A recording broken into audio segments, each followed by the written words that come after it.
네, 안녕하세요. 과학과 함께하는 10분 사이언스 슬램디 오늘은 아주 새로운 공간에서 여러분을 찾아뵙게 되었습니다. 예, 오늘은 저희가 항상 경연을 하던 그 장소가 아니라 오늘은 대전 MBC 스튜디오에서 진행을 하게 됐어요. 저도 지금 너무 긴장되네요. 이런 스튜디오 처음 와봐가지고.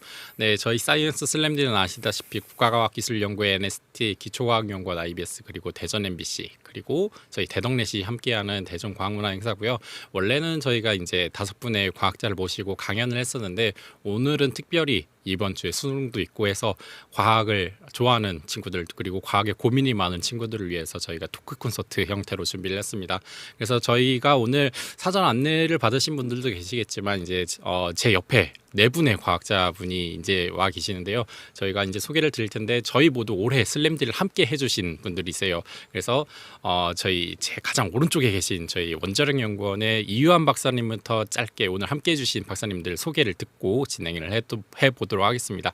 먼저 이유한 박사님부터 인사 부탁드릴게요. 네, 안녕하세요. 저는 현재 한국원자력연구원 지능형 컴퓨팅 연구실에서 데이터 분석 업무를 맡고 있는 이유한이라고 합니다. 그래서 요새 핫한 이런 데이터 분석, 인공지능 가지고 연구원 내에서 일어나는 여러 데이터들을 가지고 이제 노는 소위 말해 이제 한국원자력연구원의 그래서 저 혼자 얘기하지만 데이터 사이언티스트로서 지내고 있습니다. 네, 반갑습니다. 안녕하세요. 저는 대전과학고에서 물리를 가르치고 있는 김종헌이라고 합니다. 저도 이완 박사님하고 비슷하게 데이터를 분석하고 또 그걸 바탕으로 해서 또 학생들의 역량을 향상시키거나 또 학교의 교육 혁신을 조금 이뤄내고자 나름대로 고군분투하고 있습니다. 반갑습니다. 안녕하세요. 한국한의학연구원의 박건혁입니다. 저는 한의학의 과학화, 현의학의 현대화 작업을 연구로서 이렇게 연구를 하는 그런 연구직에 종사하고 있는 연구원이고요. 가장 쉽게는 한약을 왜 먹는지, 한약을 어떻게 먹어야 되는지, 그리고 어떻게 복용하면 효과가 더 좋을지, 그 효과가 얼마인지 이런 것들을 실험적으로 밝힘으로써 과학적 베이스라인을 잡는다고 생각하시면 될 것 같습니다. 고맙습니다. 안녕하세요. 저는 한국기계연구원의 의료지원로봇실 서준호 선임연구원이라고 합니다. 저는 여러 의료 로봇 관련되는 연구를 하고 있고요. 최근에는 그 코로나 사태 때문에 이제 비대면으로 원격 검체 채취를 할 수 있는 로봇 시스템 개발하고 있습니다. 지금 상용화를 하려고 노력을 하고 있는데요. 네, 그런 연구를 하고 있습니다. 감사합니다.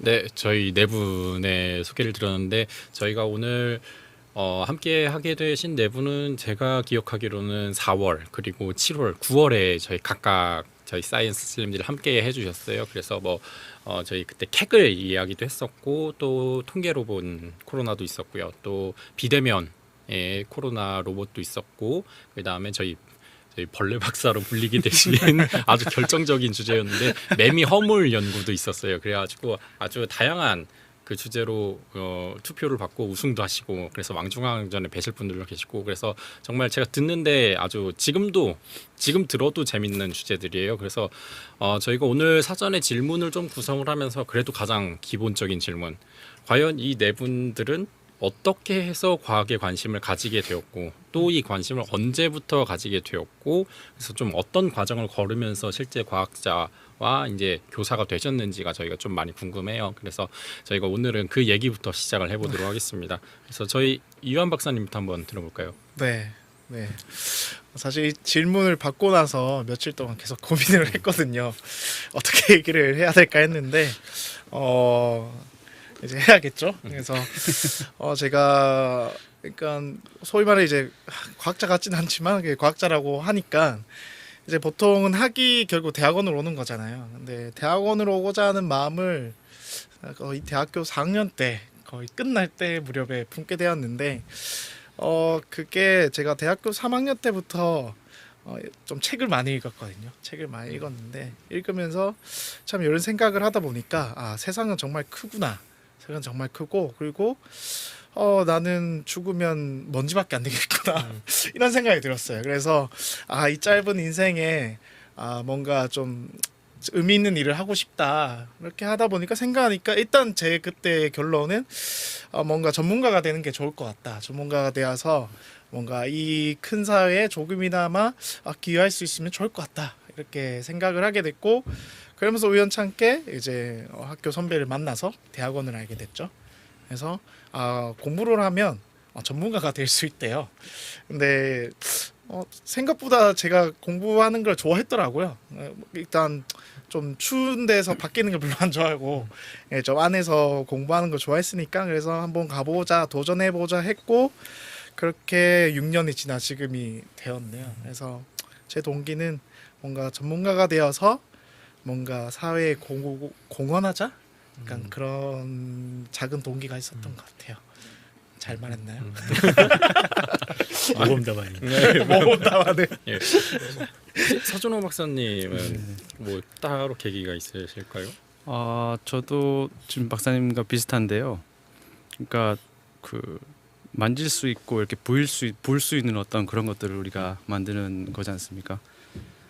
그래서 그런 것들을 만들 때 어떤 보람이 되게 많이 있었던 게 첫 번째 이유였던 것 같은데, 그런 것들이 결국에는 그 사람들 사는 거에 도움을 줄 수 있는 어떤 그런 기술이 된다는 거를 알게 돼서, 그래서 제가 이렇게 열심히 해서 다른 사람들을 도와줄 수 있는 역할을 할 수 있으면 좋겠다라는 생각이 들어서 과학을 선택하게 된 것 같습니다.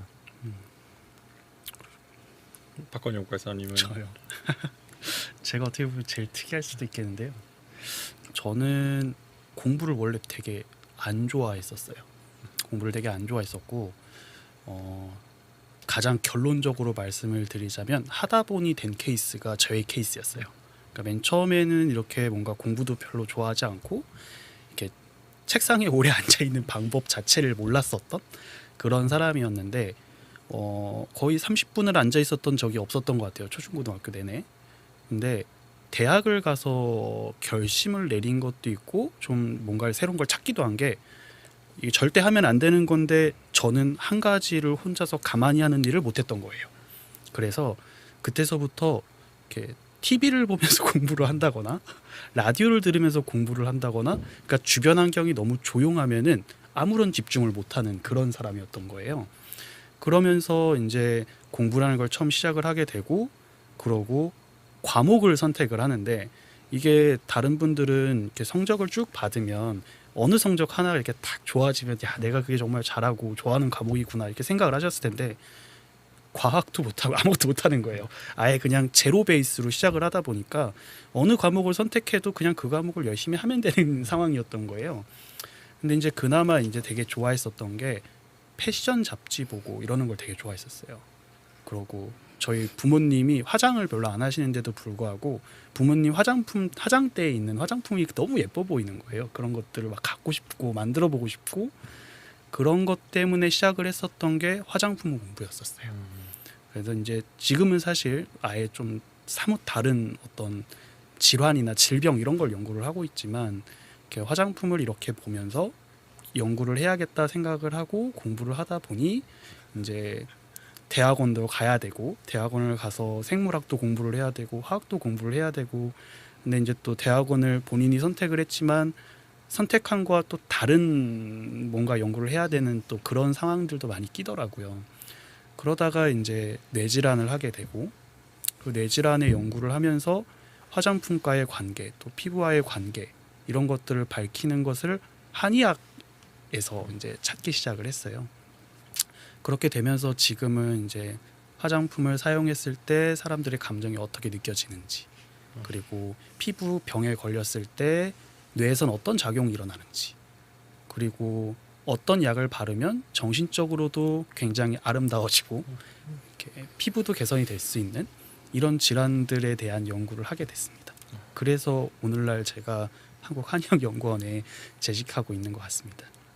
네.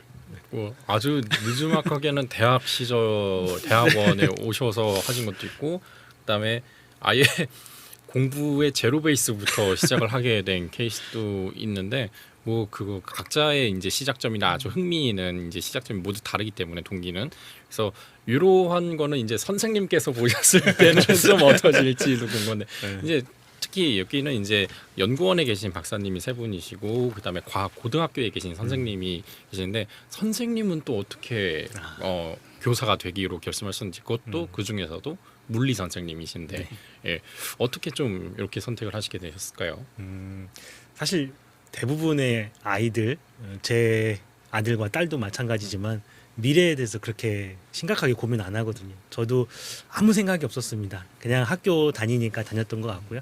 근데 이제 중학교 때 선생님이 같이 데리고 곤충 채집, 나비나 잠자리 이런 거 채집을 같이 나갔었는데 그게 너무 재밌는 거예요. 야, 이렇게 행복하구나라고 하는 것들을 그때 깨닫고 나도 나중에 선생님이 되어서 아이들 데리고 이렇게 바깥에 나가서 막 곤충 채집도 하고 식물 채집도 하고 그렇게 하면서 재밌게 지내야지라는 생각 가지고 이제 과학에 흥미를 가지고 열심히 했던 것 같고요. 그렇게 해서 과학 선생님이 되려고 과학을 열심히 공부하다 보니까 물리가 제일 재밌더라고요. 그래서 나는 이제 물리 선생님이 돼야 되겠다 이렇게 해서 물리 교육과 왔는데 교사가 되고 나서도 학생들의 그 진로에 대해서 조금 지도를 많이 해주려고 고민을 많이 합니다. 그래서 오늘 또 학생들의 진로와 관련된 데이터를 분석하고 어떤 아이들이 또 나중에 더 자기가 원하는 대학이나 학과에 잘 진학하는가라고 하는 거에 대해서 분석을 지금 하고 있는데요. 쉽지는 않은 것 같습니다. 제 아들과 딸도 잘 안 되는 것 같고요. 아무리 이야기한다고 되는 것 같지 않고 데이터 분석하니까 그냥 스스로 알아서 깨달아서 열심히 하는 아이들이 또 빠르게 잘 성장하는 것 같고 아직도 그 공부해야 될 게 많은 것 같습니다. 쉽지 않은 것 같아요.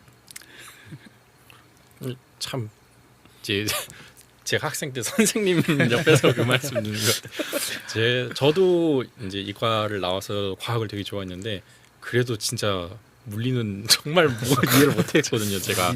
그래서 근데 항상 물리 선생님들이 똑같이 말씀하셨어요. 물리가 어렵지 않다고. 그래서 잘 따라오면 할 수 있다고. 그래서 그랬던 것 같은데 그래서 제가 오늘 두 번째 드릴 질문은 이제 과학을 선택을 하시고 나서 또는 선택을 하고 나서 이후도 좋고 이전도 좋고 그 이제 과학자로서 그 이과길을 걸어오면서 좀 어려우셨던 점들 물론 재미도 있을 테지만 근데 뭐 학문적으로도 좋고요. 아니면은 그냥 이렇게 직업적으로 해오면서도 좀 느끼시는 어려움들이 좀 어떤 게 있으실지도 저희가 궁금해요. 그래서 서순원 박사님은 혹시 어떤 뭐 이렇게 순탄하게 걸어오셨나요? 아니면은 아니요, 저는 아주 힘들게 걸어왔어요. 저 같은 경우는 어려웠던 점이라고 하면은 지금 생각해 보면은 예를 들어서 예전에 굉장히 힘들게 공부했던 뭐 그런 지식들이나 방법들이 있는데 그런 것들이 뭐 지금 와서는 사실 그렇게 크게 도움이 안 되는 경우도 많이 있습니다. 그러니까 예를 들어서 그 뭐 수치 해석이라든지 아니면 뭐 최적화 문제 같은 걸 풀기 위해서 예전에는 되게 힘들게 막 여러 거를 막 공부를 했었는데 지금 그게 인공지능 기술로 되는지 안 되는지 그것부터 먼저 보니까요. 그래서 새로운 기술들을 계속 이제 따라가면서 모니터링을 해야 되고 그런 것들이 발전하는 것들에 대해서 굉장히 이제 관심을 많이 가져야 된다라는 게 그런 것들이 이제 계속 끊임없이 공부를 해야 된다는 거죠. 한마디로 말해서 끝나지가 않고 그런 것들이 좀 어려울 것 같고 뭐 덧붙여서 뭐 저 같은 경우는 전공이 기계공학인데 사실 의료 로봇을 하고 있단 말이에요. 그렇기 때문에 그 의학적인 그런 것들도 많이 공부를 해야 그래야지만 이제 계속 뭔가를 새로운 걸 할 수가 있는 상황이기 때문에 그것들을 끊임없이 이제 계속 이게 끝이 아니다. 그래서 지금부터 시작이다. 뭐 이런 매일매일이 시작인 것 같은 느낌의 그런 거를 해야 된다는 게 조금 많이 어렵다고 생각을 합니다. 네. 이제 겨우 좀 편해지나 싶었는데 이제부터 시작인 것들이 너무 많은 그렇죠. 지역이고 네 그리고 아까 말씀하셨지만 인공지능 요즘에 대세다 보니까 이제 좀 그게 오히려 역으로 작용하는 것도 있는데 그래서 저희가 이유한 박사님의 이야기를 안 들어볼 수가 없어요. 여기 캑을 거의 네. 전 세계 전문가 중에 한 분이셔가지고 네. 이유한 박사님 혹시 뭐 과학자로서 하시면서 좀 어려움이 있으셨나요? 일단은 과학자라는 명칭이 듣는 것 자체부터 어렵고요. 사실 저는 그냥 과학자는 약간 자세라고 생각해서 약간 과학자가 늘 과학자가 되어가고 있는 것 같고 그냥 박사님께서 말씀해 주셨던 거랑 비슷한 것 같아요. 그러니까 이제 제가 저도 화학공학을 전공했고 그 다음에 화학 전공하면서 이제 인공지능을 하고 있는데 그러니까 진짜 어쩌면 저도 이제 그러니까 다른 원래 제가 있던 전공 사람들을 피곤하게 하는 거잖아요. 그러니까 너무 빠르니까 그러니까 기존에 근데 또 찍어 보면은 참 새롭게 풀어가는 도구기도 하니까 근데 그래서 이제 박사님 말씀하신 그런 부담스러움이 이해가 가는데 또 저 같은 경우는 똑같은 어려움이죠. 예, 인공지능을 하는데 얘는 또 너무 빠른 거예요. 그러니까 어제 봤던 논문이 있는데 오늘은 그 논문이 뒤처진 거죠.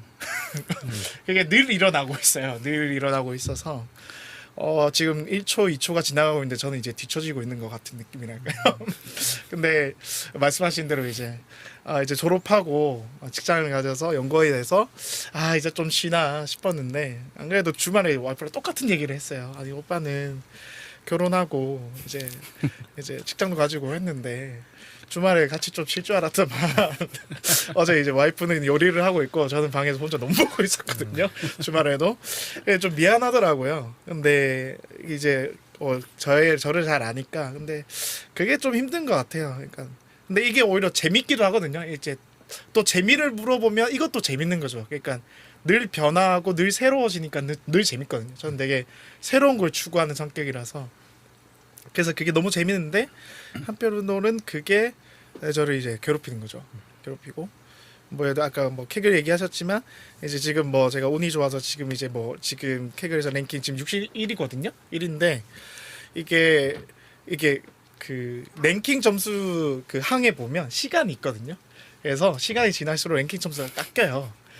그러니까 이제 시간이 지날수록 저는 랭킹이 떨어지거든요.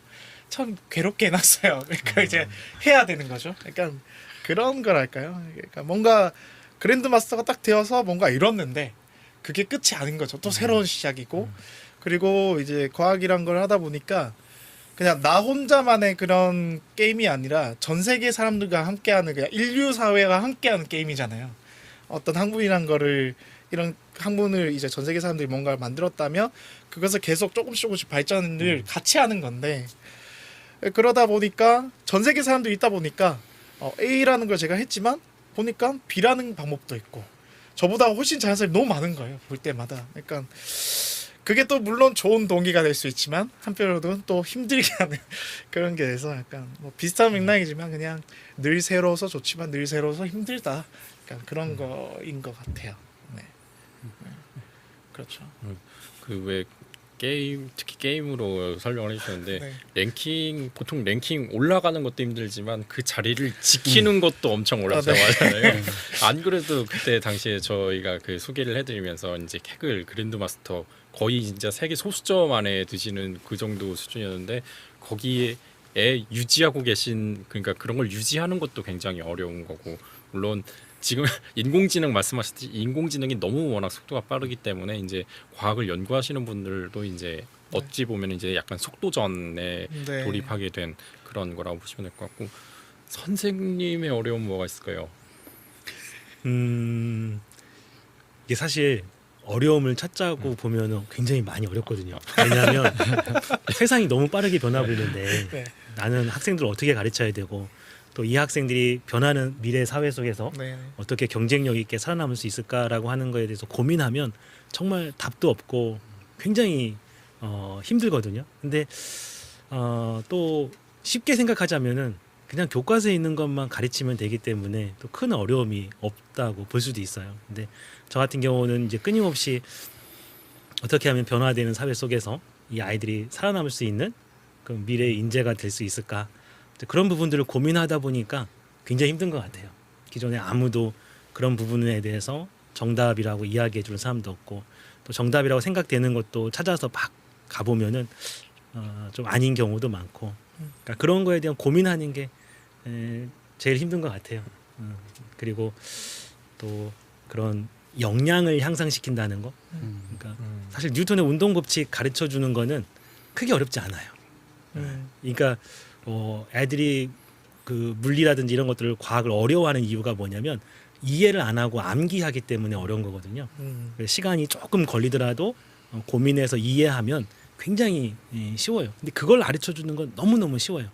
근데 스스로 문제를 발견하게 하고 그거에 대해서 호기심을 가지고 굉장히 적극적으로 그 문제를 해결하기 위해서 노력하고 탐구하고 연구하는 어떤 그런 능력을 길러주려고 하다 보니까 이게 굉장히 쉽지 않은 것 같습니다.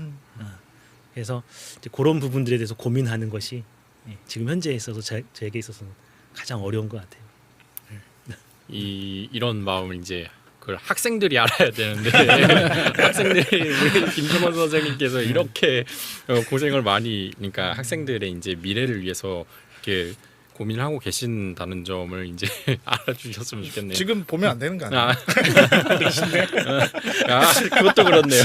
한창 공부하고 있을 시간. 나중에 저희 녹화 방송분 다 올라오니까 그때 한번 보시는 걸로. 네, 하고 박건영 박사님은 저는 어려운 거 그 질문 받고 나서 되게 고민 많이 해봤거든요. 근데 책상 치우는 게 제일 힘들더라고요. 이게 오늘 할 것만 하고 가는 게 아니잖아요. 퇴근이 거의 과학자들 주로 보면은 굉장히 프리한 시간을 활용을 하고 있는데도 불구하고 이게 퇴근이 없어요. 그래서 그렇죠. 책상을 치우고 가는 게 너무 어려운 거예요. 근데 요즘 뭐 보안 교육 이런 것 때문에 책상을 자꾸 치우라고 하는데 연구노트를 펴놓고 이렇게 하다가 저는 이제 퇴근을 해야 되잖아요. 근데 이걸 덮으면 그 다음날 이거 열면 이걸 왜 썼는지 모르는 거예요. 어디까지 봤는지도 모르고 컴퓨터 자꾸 끄고 가라 그러는데 컴퓨터를 끄는 순간 내가 어제 저녁에 보던 뭔가가 있는데 그거 저장 하나하나 또 못 해놓으면은 어디까지 봤는지도 모르고 이게 왜 봤었는데 어디서부터 시작을 했는지도 모르겠는 거예요. 그래서 그거 다 켜놓고 가면 책상 치우라 그러고 다 덮어놓으면 기억이 안 나서 다음날 아무것도 못하고 그래서 제가 내린 결론은 책상 치우는 게 제일 힘들구나. 그거였고 하나 더 있다라고 하면 문제를 해결하는데 답이 없는 거예요. 뭔가 답이 있었으면 내가 뭐 A는 B다라고 했었으면 그냥 B가 나왔으면 답이 나왔네. 그러면 되게 행복할 수도 있을 것 같아요. 만족감을 되게 많이 느낄 것 같은데 A는 B다라고 난 열심히 증명을 해서 뭔가를 딱 보여줬는데 그래 A는 C다라고 하는 사람이 딱 나타나서 이렇게 얘기를 하면 그래도 거기까지는 오케이예요. 그래도 B만 아니었으면 됐지. 근데 한 일주일 있다가 A는 B가 절대 아니다라는 논문을 딱 발견하는 순간 이건 나는 이제 어떻게 해야 되나. 그래놓고서 이제 제 논리를 누군가가 또 보면서 이렇게 서로 응답을 하잖아요. 과학자들 보면 응답을 하는 사이에 한 2달이 지났어요. 근데 A는 B다라는 거를 외국에서 누가 발표를 해버렸어. 그래서 나는 지금까지 이제 그럼 뭐 한 거지? 라고 생각을 하다가 점점점 하고 나니까 이게 이 질문의 정답은 답이 없다가 정답이겠구나라고 생각이 들더라고요. 그래서 저는 책상 치우는 거랑 답이 없는 문제가 과학에서 가장 어려운 부분인 것 같다고 생각이 들었습니다. 오히려 이제 답이 없기 때문에 그거를 계속 찾아 나가시는 분들이 과학자분들이어가지고 아마 지금 아마 이걸 보는 학생들은 저게 무슨 고민인지라고는 아직은 공감을 못 하실 거예요. 답이 없으면 안 합니다. 예, 그렇죠. 그러니까 학생들은 일단은 대학원부터 가서 나중에 요 박사님들과 함께 일하시면서 같이 공유를 하시면 될 것 같고 이렇게 좀 아쉬운 이야기 또 힘든 이야기도 많이 했는데 그래도 과학자가 돼서 뭐 즐거우신 부분도 있을 테고 보람을 느끼시는 것도 많으실 거예요. 특히 이렇게 아까 이렇게 전문가로서 또 이제 사회에 기여할 수 있는 부분을 찾기 시작을 한 것도 있고 특히 최근에 뭐 이렇게 코로나 관련해서 특히 비대면 로봇 검사 로봇 같은 거는 가능성도 많이 저희가 봤었고요. 그래서 혹시 과학자로서 좀 보람이나 매력, 그래도 과학의 매력 이게 최고다. 요거 있으니까 과학이 좀 여기 보시는 학생들한테 과학자 이렇게 매력 있는 직업이다라고 좀 뭐가 홍보해 주실 게 있으실까요? 저희 박건영 박사님. 저번에 슬램디 발표했었던 주제가 매미 허물이었는데 이제 그 발표를 하고 나서 어느 정도 시점이 지나서 이제 다른 대학교에서 이제 강연이 들어온 거예요. 그래서 그 강연 자료를 이렇게 막 만들고 있는데 이제 포털 사이트에서 선태 이제 파킨슨 이렇게 쳐서 블로그들이 쭉 나오는데 환우회가 나오는 거예요. 파킨슨 질환에 걸린 환우회 같은 것들이 나와서 이 선택을 어떻게 복용을 하면 되나요? 어디서 사면 되나요? 뭐 이런 식으로 막 얘기가 나오는데 뭐 저희는 뭐 한약재 살려면 뭐 예를 들어 서울 뭐 경동시장 이런 데를 가잖아요. 경동시장에서 선택 단가가 달라졌다는 거예요. 아, 9,000원짜리가 10,000원에 팔고 15,000원에 팔고 이런 부분들이 생기더라고요. 그래서 와 이게 뭔가 진짜 있긴 있다고 내가 계속 얘기를 하고 있는데 누가 정말 사 먹고 있어서 물량이 바뀌고 있구나라는 생각이 드는데 이제 환자들이 거기다가 이제 본인은 너무나도 이제 고쳐야 되고 고쳐야지만 할 수 있는 사람들이다 보니 그분들이 실제 복용을 해보고 질환이 점점 나아지고 있습니다. 아니면은 뭐 이렇게 떨림 같은 게 확실히 덜해졌습니다. 이런 얘기들이 나오니까 그런 경험을 처음 해봤거든요. 어디 이렇게 매체에서 나오는 걸 그걸 뭔가 딱 보는 순간 이렇게 전율이 느낀다고 해야 되나요? 뭐가 진짜 내가 하고 있기는 있구나. 그러고 저는 비록 이제 마우스, 그러니까 생쥐에다 먹여서 실험을 했지만 이게 정말 아직 뭔가 드시면 안 되지만 IND나 이런 뭔가 임상 시험이 진행된 게 아니다 보니 안 되지만 진짜 먹었을 때 어떤 이렇게 효과가 정말 나타나긴 나타나는구나 이런 부분을 딱 보니까 이렇게 더 열심히 해야겠구나. 그러고 뭔가 더 개선될 수 있는 무언가를 제시해 주거나 제안해 주면 정말 좋겠구나. 그런 생각들을 주로 합니다. 그게 매력이지 않았을까요? 네. 당시에 저희 발표하고 나서도 매미 허물에 대한 그 관심이 진짜 많았어요. 제가 실제로 한의학연구원을 지난주에 갔다 왔는데 그 이제 약재 그 표본관 같은 데를 제가 갔었는데 선태가 요즘에 진짜 핫하다고 소개를 많이 해주시더라고. 그 매미 껍질이 있었는데 그래가지고 저희가 뭐 앞으로도 한의학의 가능성 보면서 기대를 해보면 좋을 것 같고 서순호 박사님은 저희 슬램디 말고도 그때 당시에 뉴스로도 제가 되게 많이 봤었던 것 같은데 혹시 뭐 그거랑 관련해서 뭐 조금 뭐 뿌듯한거나 뭐 그런 거 있으셨을까요? 일단은 주변에서 이제 연락이 많이 왔었고요. 너 뭐 하는지 이제 알았다고 그런 분들도 많이 있었고 또 그때 이후로 이제 저희가 조금 더 속도를 좀 내려고 기업을 통해서 저희가 이거를 상용화를 해야지만 현장에 갈 수가 있기 때문에 그 기업의 이제 어떤 기업과 같이 이제 임상 시험 같은 거를 준비하고 있는 상황이고요. 그래서 뭐 이번 이 사태뿐만 아니라 이제 앞으로 뭔가 이제 그 검체 채취를 해야 될 일이 있을 때 그럴 때 이제 사람이 하는 것보다는 비대면으로 할 수 있도록 하는 게 좋다고 생각이 들어서 그렇게 쓸 수 있도록 이제 좀 준비를 제대로 하려고 하고 있습니다. 그리고 그래서 뭐 슬램디를 통해서 소개가 됐지만 되게 저한테는 굉장히 많은 동기부여가 더 많이 됐고요. 소개도 많이 되고 주변 분들도 많이 알아주시고 해서 네, 그런 좋은 점들 많이 있었습니다. 이완 박사님은 네. 매력, 과학의 매력 뭐라고 생각해요? 매력요. 일단 좀 카테고리 나눠서 일단 뭐 그냥 사회 공헌적 측면으로 봤을 때 저도 이제 저는 뭐 연구원 이런 연구하면서 이제 뭐 안전한 원자로를 위한 그런 연구를 하니까 일단 뭐 그것 자체에 대해서 의미가 있는 것 같고요. 그 다음에 이번에 최근에 코로나 백신 안정성 관련 대회에서 이제 금메달 따가지고 그랜드 마스터가 됐거든요. 그래서 그 대회 끝나고 난 다음에 이제 뭐 저도 세미나 몇 번 했는데 그때 되게 그러니까 뭔가를 특정한 문제를 가지고 뭔가 풀었고 그 제가 풀어낸 방법을 가지고 누군가한테 세미나를 할 때 그때 좀 되게 보람이 찬 것 같아요. 근데 뭔가 성취감도 있겠지만 그러니까 제가 그 대회를 위해서 주말이나 모든 것을 다 반납하고 한 달 내내 했거든요. 근데 그거를 그 뭐랄까 그 작품을 다른 사람 듣고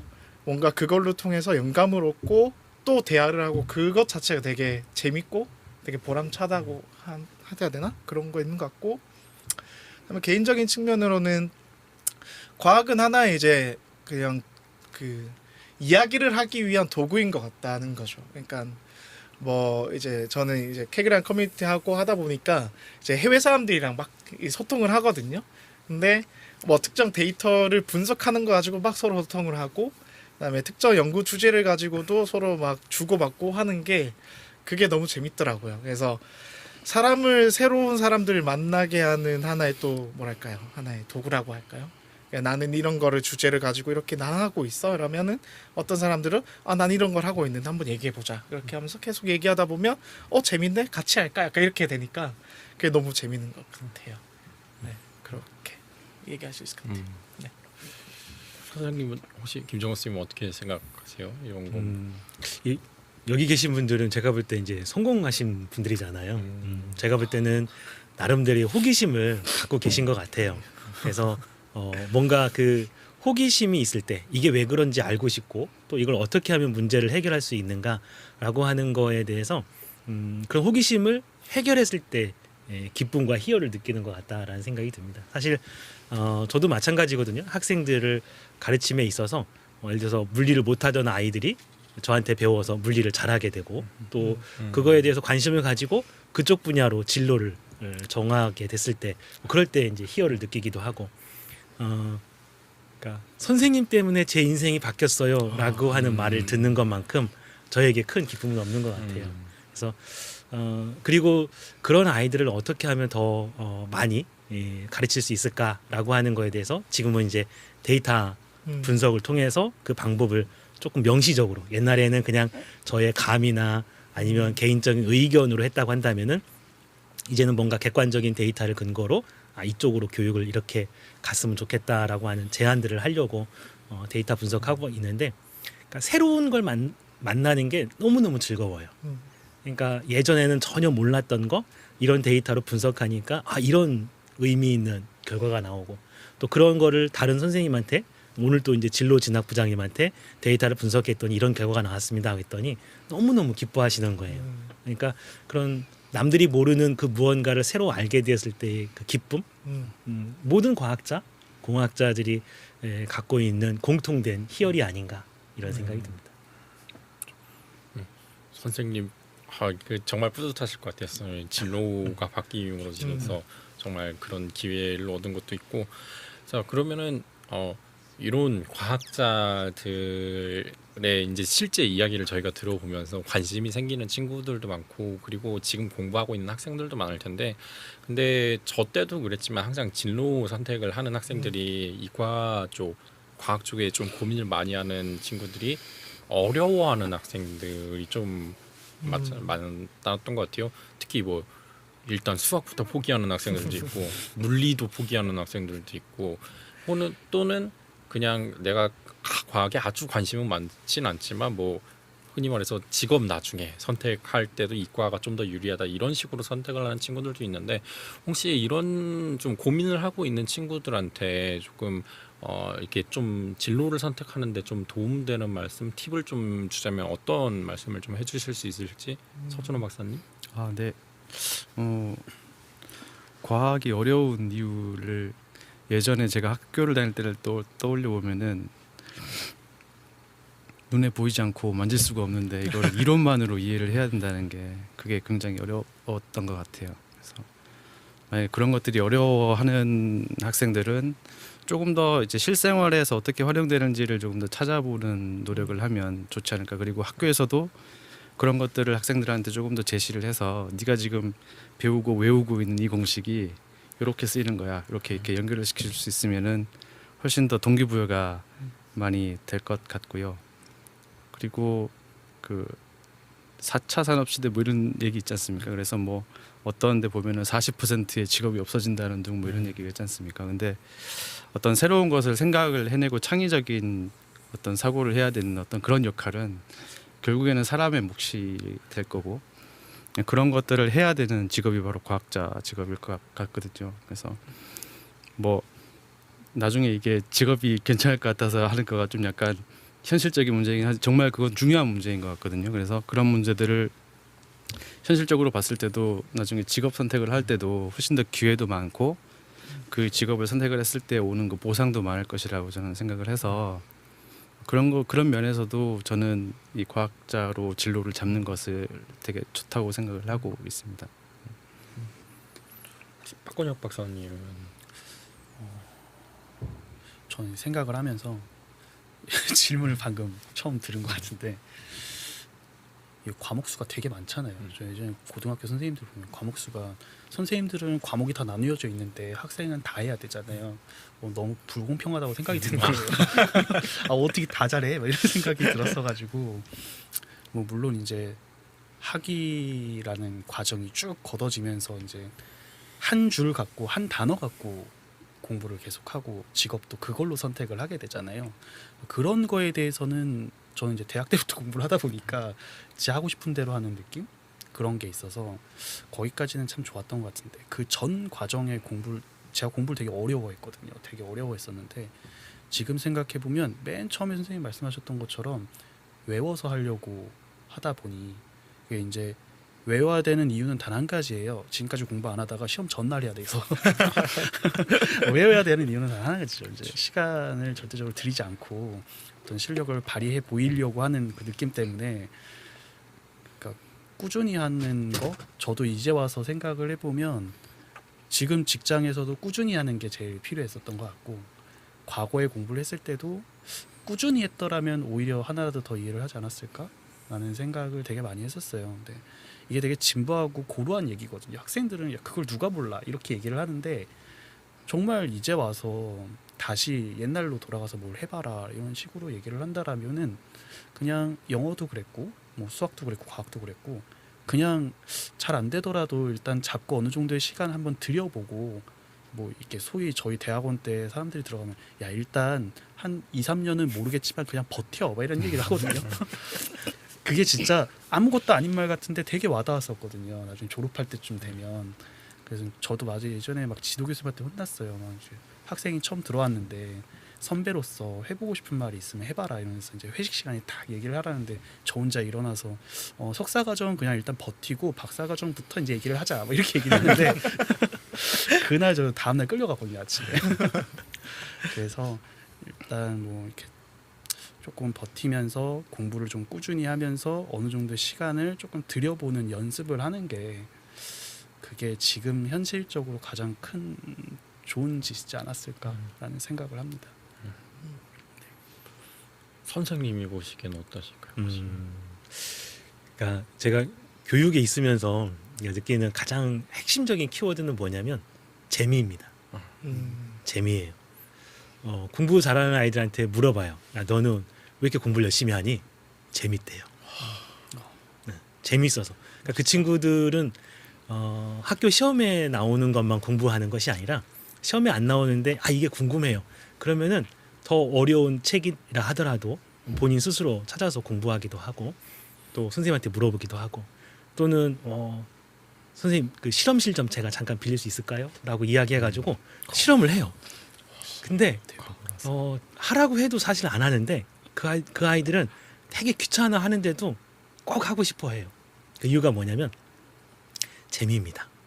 재미가 한번 들리면 하지 말라고 해도 하거든요. 제가 예전에 그렇게 지도했던 학생이 있었습니다. 공부를 정말 못했거든요. 대전에서 동부 쪽이라고 했던 그 학교에 다니던 시절이었고 그 학교 내에서도 반에서 한 30등, 40등 이렇게 하던 아이였는데 고등학교 2학년 때 어느 순간 선생님 제가 아무리 생각해 보니까 미래에 제가 어떤 직업을 갖고 인간답게 살려면 대학을 가야 될 것 같습니다.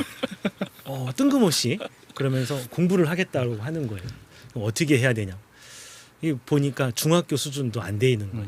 그래서 제가 그 학생에게 처방했던 게 뭐였냐면 너는 학교 공부하려고 하지 말고 중학교 책 보고 중학교 문제집 풀면서 공부를 해라. 그래서 중학교에 있는 책에 있는 내용을 이해하는 거는 고등학생 정도 되면은 조금 쉬워요. 그러니까 중학생보다는 조금 더 나은 거죠. 해보니까 이해가 되고 문제를 푸니까 문제가 풀리는 거예요. 그러니까 고등학교 내용 가지고 하면 아무것도 안 풀리고 재미가 없었을 텐데 중학교 거 가지고 하니까 이 아이가 이제 재미를 붙이는 거죠. 이 공부라고 하는 게 하면 되는구나라는 생각, 그리고 공부했을 때 문제를 맞췄을 때의 그 희열, 그러니까 그 재미를 얘가 한번 느끼고 나니까 정말 열심히 공부하더라고요. 나중에 수능 보기 며칠 전에 저한테 그러더라고요. 저한테 한 2, 3개월만 더 있으면 제가 수학 1등급 받을 것 같다. 그러니까 고등학교 2학년 때에 중학교 수학부터 공부를 했던 아이인데 수능에서 한 2등급 정도 나왔었거든요. 근데 자기에게 좀 몇 개월만 더 있었으면 정말 1등급 나올 것 같다. 그렇게 이야기하고 나중에 수학과 갔나 아마 수학 교육과 갔던가 그랬던 것 같습니다. 그러니까 재미를 느끼는 거거든요. 그 재미가 어떤 종류의 재미인지는 모르겠어요. 문제 풀어서 맞추는 재미일 수도 있고 몰랐던 걸 알아가는 재미일 수도 있고 아니면 뭐 좋은 성적을 유지하는 재미, 좋은 학교에 가는 재미 어떤 거든 괜찮은 것 같아요. 이제 그런 재미를 찾아서 공부하면 누구나 다 여러분들도 다 성공하실 수 있습니다. 그 재미를 한번 찾아보세요. 그 학생이 재미 얘기를 했다고 하니까 다른 세 분이 정말 아니 그런 학생이 있어라는 식의 반응이 막 튀어나오는 수준인데 혹시 이완 박사님은 과학의 재미를 느껴보신 적이 있으신가요? 언제 느껴봤더라. 저는 제가 이제 커뮤니티 운영하고 있는데 제가 거의 맨날 얘기하는 게 킵고잉 정신이거든요. 그래도 계속 해야 된다의 정신인데 저는 되게 제 스스로 중요하게 여기는 게 나는 동기부여를 잘한 사람이다 이렇게 생각하거든요. 그래서 그게 언제부터 그랬던 건지 모르겠어요. 그러니까 일단은 먼저 해야 한다는 여러 가지 의미를 찾는 게 중요한 것 같아요. 사실 뭐 과학도 어렵고 다른 분야 다 어렵잖아요. 제가 이제 그 논문 보는 거 말고는 이제 운동하거든요. 운동하는데 운동은 그렇게 힘들잖아요. 그래서 제가 크로스핏 체육관에서 역도를 많이 하는데 역도 똑같은 자세를 2년 3년을 했는데도 나아지지가 않아요. 맨날 코치한테 잔소리 듣고 그렇게 하면 안 된다고 하는데 진짜 운동도 내 몸도 관리하기 어려운데 하면 공부도 그렇고 다 어렵잖아요. 근데 그러니까 어떤 걸 하든 저는 이제 가장 중요한 건 이제 그런 마인드인 것 같아요. 왜 하는가부터 일단 시작돼야 되는 것 같아요. 내가 왜 과학을 선택하든 뭐 국어를 하든 수학을 하든 뭘 하든 일단 왜 하는가부터 잡죠. 근데 저는 처음에 공부했던 왜는 약간 승부욕이었던 것 같아요. 승부욕이고 뭔가 남들보다 잘했으면 약간 열등감이었던 건 있었던 것 같아요. 근데 어쨌든 시작했고 그러다가 진행하다 보니까 이제 그런 것 감정들이 이제 다 사라졌어요. 사실 지금 승부욕은 좀 많은데 열등감 이런 거 없고요. 지금은 재미가 들렸어요. 사실 재밌죠. 아까 말씀드린 막 재밌잖아요. 그걸 아니까 그러니까 처음 시작은 좀 힘들지만 말씀하신 대로 일단 버티고 나면 어느 순간에는 그런 게 없어지고 그러다 보면서 자연스럽게 뭔가 얻게 된 성취감이 되게 중요한 감정인 것 같아요. 그 한두 달 하고 난 다음에 뭔가를 얻었고 그걸로 인한 성취감은 근데 되게 짧더라고요. 사실 한 10초도 안 가는 것 같아요. 근데 그 10초라는 그런 약간 진짜 그 마약 같은 감정 때문에 또 2, 3개월을 투자하는 거죠. 근데 그게 지금 저를 움직이게 하는 원동력인 것 같고 그러니까 뭐 사실 그거는 좀 결국 먼저 시작하고 킵고잉으로 버틴 다음에 얻게 되는 재미인 것 같긴 하지만 뭘 하든 일단 저는 봤을 때는 일단 동기부여부터 찾고 왜 해야 하는가부터 생각을 하고 그때부터 시작하면 그러니까 이제 큰 돌부터 쌓아놓으면 이제 흔들리지 않는 것 같아요. 그러니까 막 잡다한 모래가 많으면은 금방 무너질 것 같은데 큰 동기가 있으니까 일단 버티게 되는 것 같아요. 그래서 오히려 그런 것부터 먼저 찾는 게 낫지 않을까라는 생각을 하게 됩니다.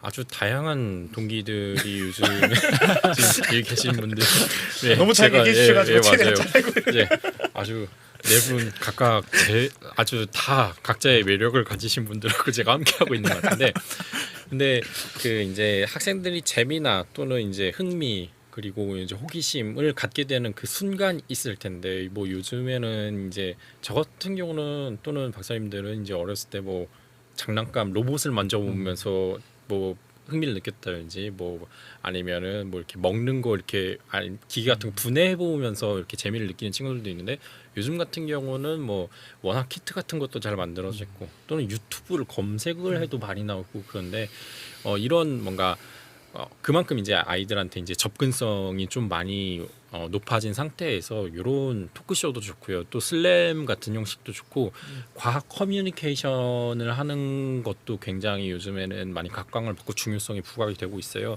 혹시 이런 것에 대해서 좀 과학 커뮤니케이션의 좀 필요성이라든지 아니면 학생들한테 이런 게 좀 어떻게 작용하는지에 대해서 조금 이런 거 좀 한번 이야기를 해보면 어떨까요? 혹시 박광혁 박사님은?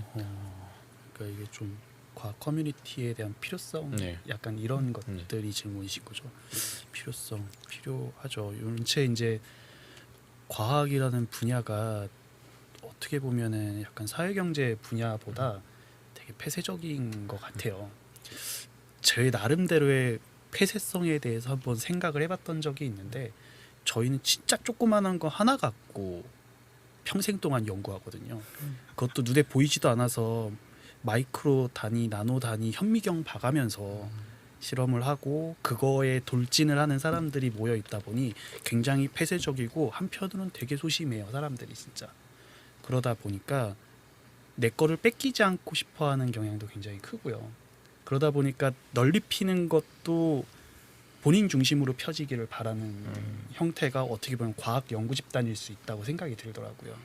그러다 보니까 말씀하셨던 대로 커뮤니티 굉장히 중요한 표현이고 그런 표현이 아까 말했던 것보다 이제 다른 사회 경제보다는 훨씬 더 폐쇄적이라서 잘 드러나지지 않고 하니까 그런 지점들이 반드시 필요한데 이게 어떤 형태로 나타나야 되는지를 잘 모르겠는 거예요.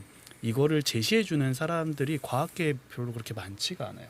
그러니까 뭐 예를 들어서 사회 경제나 뭐 예를 들어 뭐 어른들 뭐 주식이라든가 이런 것들도 현재 돌아가는 상황이나 이것들 차트를 분석해 주고 그 분석을 어느 방향으로 가면 된다라고 이렇게 제시해 주는 것들이 굉장히 많은데 이 과학이라는 분야와 과학이라는 분야를 공부하는 사람들의 집단은 그걸 분석해 주는 사람도 딱히 그렇게 많지 않고 단어도 너무 어렵고요.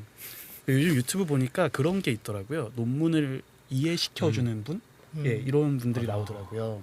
그러니까 이게 저도 마찬가지인데 저는 대부분의 지식을 다른 사람한테 얘기를 하다가 제가 정리를 하고 그거에 대해서 아이디어를 얻어서 다시 시작하는 그런 스타일의 연구 방식이에요.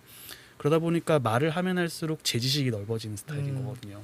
근데 그 유튜브를 보면서 느꼈던 점은 정말 명료하고 간단하게 설명을 하는데 초등학생들이 이해를 할 정도로 이거를 설명을 해주다 보니 그 양자역학이라는 분야에서 아무것도 모르는 저도 그 유튜브 1시간 보면 양자역학이 대충은 뭔지 알겠다. 어쩌면 그게 선생님께서 말씀하셨던 재미가 아니었을까 싶기도 하고요. 그 1시간을 버티고 보는 게 이제 버티는 거였겠죠. 그래서 그런 커뮤니티가 있으면 되게 좋겠다 생각을 하는데 그게 잘 표현도 좀 서툴고 그리고 너무 어렵다 보니까 접근성도 좀 떨어지고 그리고 말씀하셨던 대로 내 피부에 와닿았으면 좋겠는데 그런 주제 잡기가 되게 어렵더라고요. 정말 어떻게 보면은 대충 요 앞에 지나가는 자동차가 뭐였다더라 그래서 자동차를 어떻게 만들다 뭐 이러면 자동차를 한번 부수고 조립하는 걸 보여주면 되겠다 생각이 드는데 뭐 저의 분야 생물학 이런 거 누굴 하나 이렇게 뭐 해부해서 보여주고 이런 것들이 굉장히 또 어려운 부분들이고 하다 보니까 그런 접근 방식을 조금 이렇게 컴퓨터 베스트바이징 만들어주고 뭐 이러면 좀 더 좀 좋지 않을까라는 상상만 할 뿐 시도를 못 해본 게 좀 아쉽죠. 이제 앞으로 좀 많이 해주셨으면 좋겠다는 생각도 많이 듭니다. 네. 이한 박사님은 이런 커뮤니케이션 활동 뭐 권장하고 싶은 거라든지 아니면 뭐 눈여겨 보시는 거 혹시 또 있으실까요? 그러니까 커뮤니티 이런 걸 제가 잘 짐을 이해했을지 모르겠지만 저는 이제 주로 인공지능을 하니까 이제 인공지능 쪽은 그런 온라인 커뮤니티가 워낙 활성화되어 있는 쪽이거든요. 그리고 여기서 원하는 사이언스는 폐쇄적인 사이언스가 아니라 오픈된 사이언스를 원하고 그러니까 실제로도 이제 뭔가 연구가 이루어지면 뭔가 논문이 나왔을 때 이제 제가 이전에 했던 분자 시뮬레이션 쪽은 논문이 나오면 늘 궁금했던 게 그 논문이 나오게 한 인풋 파일을 얻고 싶었거든요. 근데 이제 인풋 파일들에 대해서 이제 글로 장황하게 적어놨는데 데이터로. 네, 그냥 사실 그냥 그 인풋 파일 주면 되잖아요. 그렇죠. 근데 그거를 안 줘요. 그냥 장황하게 설명을 하죠. 그래서 그걸 보고 또 나는 이제 다 만들어야 되잖아요. 근데 이쪽 분야 그러지 않아요. 그냥 인풋 파일 그대로 주는 거죠. 그냥 소스 코드 그대로 주는 거죠. 근데 그러니까 그걸 받아서 거기에서 조금 수정해서 뭔가 새로운 결과 나서 또 논문 나오고, 그러니까 이런 게 되게 좋았던 것 같고, 그리고 논문 리뷰하는 과정도 이게 그 기존 분야의 리뷰 시스템이 아니라 그냥 진짜 커뮤니케이션 리뷰 같은 거죠. 그러니까 리뷰를 했는데 오픈 리뷰고 오픈 리뷰를 하는데 진짜 카카오톡 올리는 것처럼 뭐 너 문제 있어.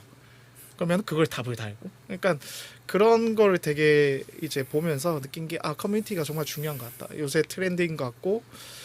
그다음에 IT 쪽 보면은 이제 커뮤니티 활동을 하면서, 저는 커뮤니티 활동을 하면서 이제 정보 공유를 좀 많이 하는 편이거든요. 그래서 사람들이 되게 궁금해요. 되게 많은 걸 궁금해해요. 진짜 주로 많이 찾는 건 자료를 찾으시는데 자료 공유뿐만 아니라, 그러니까 실제로 뭐랄까요, 이런 사람들이 이런 공부를 했는데 이렇게 되는 걸 보는 거 있잖아요.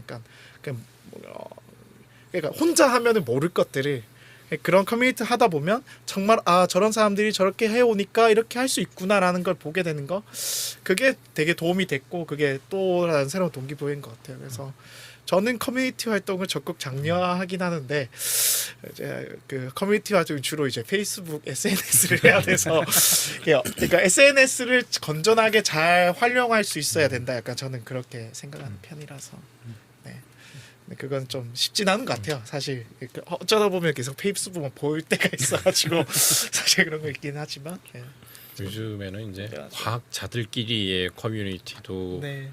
약간 경계가 예전보다는 많이 없어지고, 특히 인터넷이 워낙 활성화되어 있다 보니까 네. 그래서 그걸로 이제 협업하는 사례도 늘어나고 있고 막, 그래서 더 많은 시너지가 나는 것 같은데, 선생님이 보시기에는 과학자들끼리의 커뮤니티를 이야기를 해주셨다면, 이제 학생들끼리의 커뮤니케이션 그리고 학생들과의 커뮤니케이션도 되게 중요할 것 같은데, 학생들한테 조금 뭐랄까요, 과학을 좀 더 관심을 갖게 하는 뭔가 좀 요소, 이런 데 쓰이는 커뮤니케이션 어떤 게 좀 필요할까요? 매우 어려운 질문인데요. 근데 그 단편적이긴 하지만 제 딸을 보니까 제 딸이 고등학교 2학년 때인가요? 자기는 천문학자가 되고 싶다라고 이야기를 하더라고요. 그래서 왜 천문학자가 되고 싶냐라고 물어보니까 유튜브를 봤는데 너무 이렇게 혹하더라는 거죠. 천문학자 정말 멋있는 것 같다라는 생각이 들어서 그래서 천문학자의 꿈을 키우고 거의 1년 가까이, 그래서 이과를 갔거든요. 지금은 이제 디자인 쪽 하려고 그쪽으로 대학을 준비하고 있는데, 아무튼 그 세상이 좀 많이 바뀐 것 같아요. 옛날에는 뭐 이렇게 교사가 어떤 직업에 대해서 학생들한테 소개를 해주고 뭐 이거 어떠니 이런 식으로 안내를 해줬다고 한다면, 지금은 그 모든 정보들이 오픈되어 있어서 정말 친구들끼리 대화하면서 SNS 하면서 또 유튜브 보면서 어떤 그런 직업의 꿈들을 키운다라는 생각이 들고, 또 어떤 그런 부분들을 좀 장려하고, 또 그런 부분들이 어떻게든 조금 긍정적이고 학생들에게 더 좋은 영향을 미칠 수 있도록 우리가 좀 고민을 해야 되지 않을까, 이제 그런 생각이 들고, 그리고 아이들은 확실히 뭐가 있냐면 교사의 눈높이로 이야기해주면 잘 뭐랄까요, 아니, 설득을 잘 안 해요. 그러니까 이해를 잘 안 하려고 해요. 근데 친구가 해주는 말은 굉장히 빠르게 받아들이거든요. 그래서 어떤 진로나 아니면 그런 부분에 있어서 어떤 좀 먼저 방향성을 잡고 한 친구들이 이렇게 조금 또래 집단 형성해서 잘 자기들끼리 커뮤니케이션하고 하면은 훨씬 더 그런 부분들이 잘 정착이 되지 않을까, 그런 생각도 해봅니다.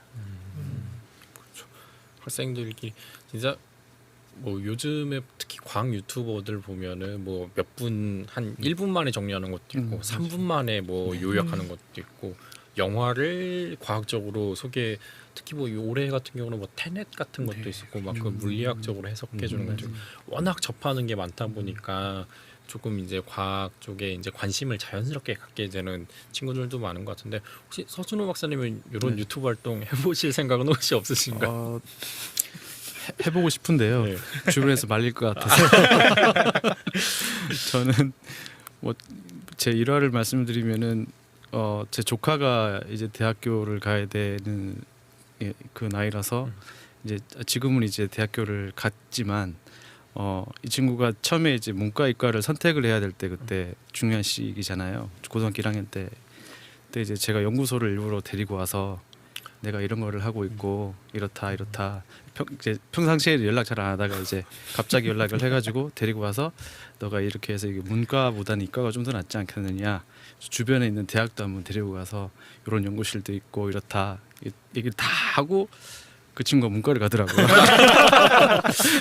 너무 평소에 조금 더 관심을 가지고 이 친구에 대해서 관심을 가지고 뭘 좋아하는지 이런 거를 커뮤니케이션을 통해서 미리 알았어야 되는데 또 갑자기 이렇게 연락을 해가지고 조카라고 이제 챙긴답시고 삼촌이 이렇게 얘기를 했던 게 좀 실수가 아니었던가 그런 경험이 있습니다. 제 의도와는 완전 반대되는 선택. 근데 이렇게 견학해 보는 그런 기회 같은 거는 굉장히 좋은 것 같아요. 실제 이제 특히 연구원 학생들이 언제 가볼까요? 그러니까 그런 기회도 좋은 것 같고 실제로 접해 보면 또 없던 관심이 생기기도 하고 그런 것 같고 그래서 저희가 이런 커뮤니케이션 활동도 굉장히 중요하다는 걸 저희가 좀 느껴보는 거고요.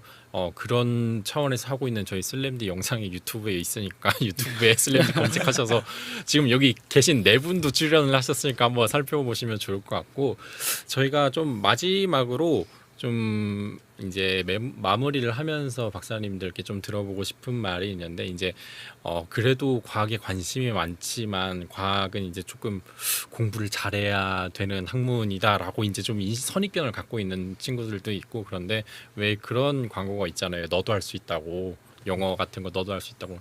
그러니까 조금 이 과학자이시면서 선생님이신 이 네 분이 조금 이걸 보시고 계신 그리고 앞으로 보실 분들을 위해서 조금 과학 여러분들 특히 이제 진로를 걱정하는 중고등학생 친구들한테 너희들도 과학을 할 수 있다라고 조금 응원 메시지 겸 조언 겸 꿀팁 같은 것도 좀 주시면 어떤 게 있으실지 저희 이유한 박사님도 한번 들어볼까요? 저도 아직 어려운데 힘내시고요. 저도 힘내야 되는데 힘내시고요. 그냥 재밌어요. 진짜 재밌고 보람찬 일이고 힘내세요. 팁이랄 거는 아까 드렸던 것 같아요. 그냥 동기부여와 킵고인 정신이랄까요? 그런 게 있고 저는 저 이제 화학과 온 게 화학공학과 왔던 게 참 수학을 별로 안 좋아했고 그래서 그나마 공대 중에 수학을 덜 한다고 해가지고 화학공학과 왔는데 바로 오자마자 공학 수학을 풀더라고요. 하여튼 그랬었고 근데 지금 이제 인공지능 하는데 수학이 좀 많이 들어가더라고요. 그래서 근데 하고 있어요. 하고 있고요. 그리고 저는 코딩을 전산과 출신도 아니고 대학원 와서 배웠는데 지금은 또 뭐 인공지능으로 전 세계 뭐라고 하니까 사실 결국은 하면 되는 거였던 것 같아요. 버텨서 하면 되는 거니까 똑똑해서 잘한다가 아닌 것 같아요.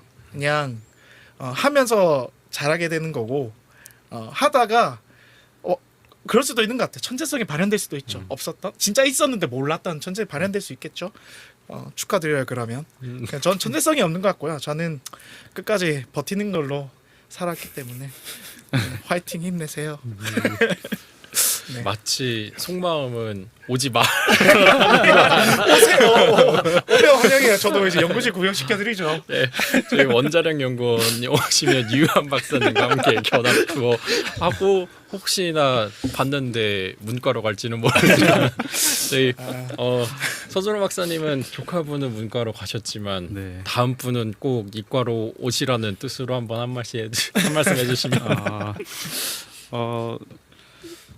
역시 이제 그 공부가 그러니까 말씀드린 대로 뭔가 이렇게 만지고 보고 눈으로 보고 이렇게 실제로 결과물이 이렇게 만질 수 있는 것들을 할 수 있는 그런 학문인 것 같아서 그리고 그런 것들이 이제 잘 되면 그러면 이제 다른 사람들한테도 막 도움이 되고 하는 그런 걸 하는 거거든요. 그렇기 때문에 훨씬 더 보람도 많이 느끼고 그 성과에 대해서 어떤 보답도 많이 있는 것 같고 그런 것들이 되게 좋은 것 같기 때문에 그 많은 학생들이 이제 지금은 뭐 과학 같은 것들이 되게 어렵더라도 본인들이 지금 하고 있는 것들이 어떤 그 사회적인 문제를 해결한다거나 결국에 그리고 어떤 사람들한테 도움이 될 수 있는 어떤 기술의 어떤 밑거름이 되는 것들을 지금 내가 지금 뭐 하는 건지 잘 모르겠지만 그런 것들을 배우고 있다라는 그런 생각을 하셔도 무방할 것 같습니다. 그러니까 저 같은 경우도 뭐 예를 들어서 수학 같은 게 정말 싫었고요. 고등학교 때요. 싫었는데 그 유학을 갈 때 필수품이 있는데 그게 정석책입니다. 정석책을 가져가야 와. 그걸 안 가져온 친구들은 다시 한국에 들어와서 그걸 책을 사서 오더라고요. 그 정도로 이제 나중에 가서는 이게 어디다 써먹지 이렇게 생각하는데 나중에 가서는 다 써먹게 되는 것들이 많이 있다는 거를 경험을 했고요. 그렇기 때문에 그런 것들을 이제 차근차근 공부를 하셔서 밑거름을 잘 쌓으셔서 그 과학기술 쪽으로 많이 진로를 많이 하셨으면 좋겠습니다. 꿀팁이 하나 숨어 있었어요. 나중에 혹시 외국으로 유학하시면요, 그 책을 꼭 챙겨서 가시는 걸 두 번 비행기 타지 않도록. 네, 가지고 박건영 박사님은 마지막으로 한 말씀. 저요. 아까 전에 선생님께서 말씀하셨던 거에서 탁 떠오르는 게 하나가 있었어요. 제가 이제 청주의 세강고등학교라는 고등학교를 나왔는데 그 고등학교 야구부가 되게 유명했어요. 이제 한 반에 한 2명 또는 3명 이렇게 배정이 되어 있었단 말이죠. 저희가 총 35명이었는데 저희 반이 3학년 때, 2학년 때인가 3명이 배정이 되어 있는 거예요. 그러면은 내가 아무리 공부를 안 해도 아예 정말 시험 날만 들어오는 얘들보다 내가 나을 수도 있겠다라는 생각을 하면은 32등이나 31등을 해야 되는 거잖아요. 근데 가끔 34등을 할 때가 있었던 거예요. 제가 얘들 찍고 나가는데 얘네가 이제 OMR 카드에다 별을 그리고 갔는데 저보다 점수가 나오는 경우가 생긴 거예요. 근데 그렇게 공부를 안 하고 해도 이게 어느 정도 시점이 돼서 시작을 하면서 겪어오다 보니 그냥 다른 사람과 되게 평이한 레벨까지가 되더라고요. 그냥 뒤늦게 공부를 해도. 그러니까 뭐 아까 이 얘기를 하시기 전에 선생님께서 이제 수능이 당장 다음 주인데 이번 주인데 뭐 이런 말씀을 하셨었는데 저는 수능 시험 보던 날 하나도 안 떨렸어요. 오히려 마음이 너무 편한 거예요. 근데 긴장하는 척을 하지 않으면 어머니한테 혼날 것 같은 거예요. 그래서 긴장하는 척을 하면서 이렇게 그 고등학교 거기로 올라가면서 느꼈던 건데 아 이게 지금 공부가 이게 여기서 수능과 동시에 내가 공부가 끝나나 이런 생각을 되게 많이 했었는데 그게 이제 시작이더라고요. 그때부터 시작해도 충분히 늦지 않았고 그리고 그 시점이 막 내가 정말 잘해서 고등학교 때 정말 세상을 뒤엎을 정도로 잘해서 무슨 대학교에서 시작을 해도 결과적으로 거쳐야 되는 길은 거의 흡사했고 비슷했어요. 그 어디를 갔어도. 그래서 저의 생각은 뭐 아직 늦지 않았고 지금부터 시작을 해도 충분히 가능성을 볼 수 있다가 제가 드릴 수 있는 말씀이었던 것 같습니다. 이 유명 연예인 박명수 씨 말 중에 그게 있죠. 늦었다고 생각했을 때가 진짜 늦은 거라고. 맞아요. 맞아요. 여러분은 과학 어렵다고 너무 빨리 포기하지 마세요. 네. 제가 일부러 제 선생님의 말씀을 듣기 위해서 마지막으로 선생님 말씀 들으면서 끝내려고 했었는데 이제 정말 이제 진로 고민 학생들이 정말 많이 하는 시기고 또 앞으로도 하는 학생들이 계속 이제 자라나면서 나올 텐데 그 학생들에게 조금 팁을 주자면 또 조언을 주자면 어떤 말씀을 드릴 수 있을지.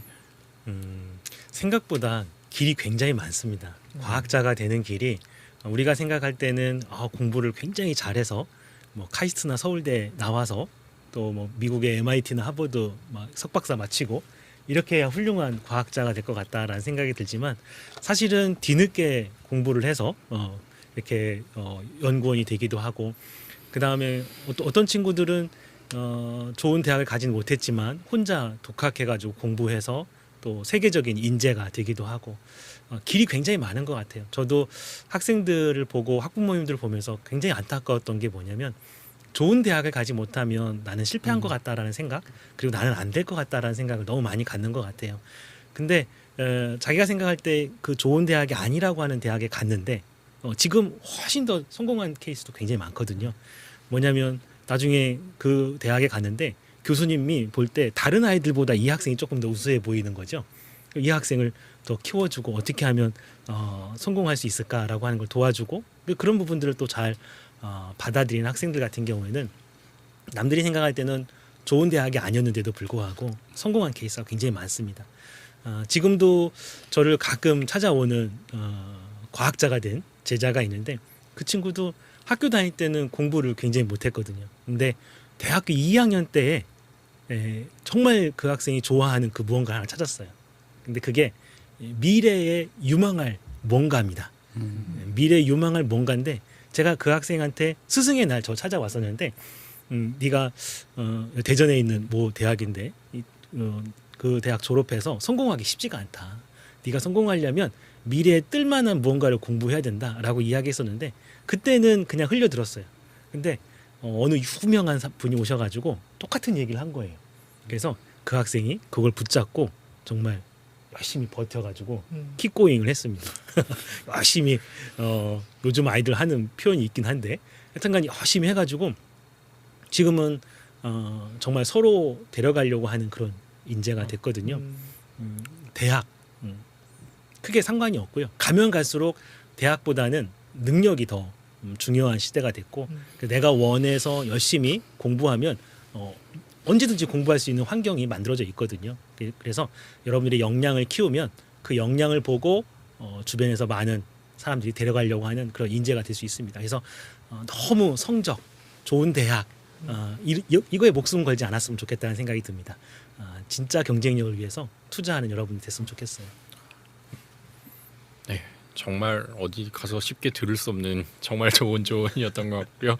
예, 이런 선생님이 계신 대전과학고등학교 여러분 입학의 길은 아직도 또 오늘 함께해 주신 박사님들이 계시는 원자력연구원, 한의학연구원, 기계연구원 또 나중에 함께 찾아주시면 될 것 같고 그 과학에 빠지는 계기가 뭐 어떤 사람은 유튜브일 수도 있고 어떤 사람은 견학일 수도 있고 그런데 혹시 나중에 어떤 학생들이 오늘 방송됐던 슬램디 토크 콘서트 영상에서 이유한 박사님이 큐포잉 하라고 해가지고 됐다 이런 말도 혹시 나오지 않을까 저희가 기대를 해보면 좋을 것 화낼 같고요. 것 같은데.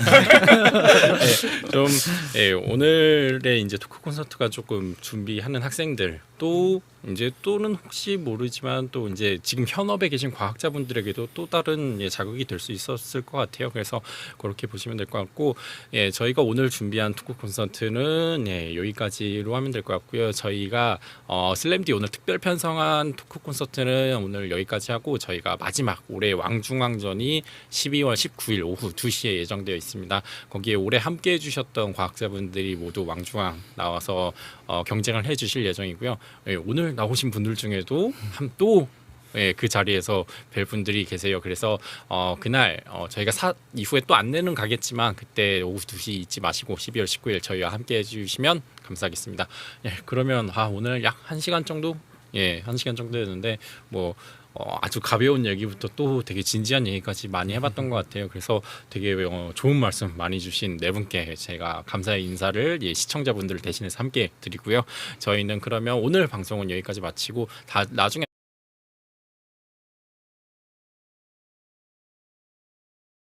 저희는 오늘 인사를 드리고 12월 19일 토요일에 뵙도록 하겠습니다. 그럼 여기서 인사드릴게요.